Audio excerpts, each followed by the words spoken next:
గత జేఏసీ చర్చల్లో ఆయన పీఆర్సీని నాకు వదిలిపెట్టండి నేను చూసుకుంటానని చెప్పాడు. ఇది మా న్యాయబద్ధమైనటువంటి చట్టబద్ధమైనటువంటి డిమాండ్. ఈ హరిప్రసాద్ యూటీఎఫ్ రాష్ట్ర కార్యవర్గ సభ్యుడు, తిరుపతి జిల్లా నుంచి వచ్చానండి. ఇది పీఆర్సీ వేయాలని చెప్పేసి మేము న్యాయమైన డిమాండ్ను అడుగుతున్నాం.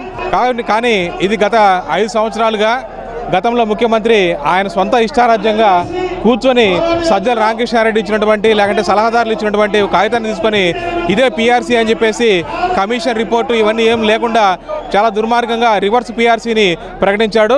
అదే పాటలో ఇప్పుడున్నటువంటి ముఖ్యమంత్రి గారు కూడా, చంద్రబాబు నాయుడు గారు కూడా వ్యవహరిస్తున్నారని చెప్పేసి అర్థమవుతోంది.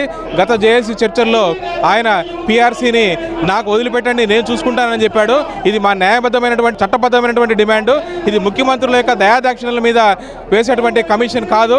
కాబట్టి తక్షణమే పీఆర్సీ కమిషన్ వేయాలా, ఐఆర్ ఇవ్వాలి, అలాగే బకాయిలన్నీ చెల్లించాలని చెప్పేసి మేము ఈ సందర్భంగా డిమాండ్ చేస్తున్నాం సార్.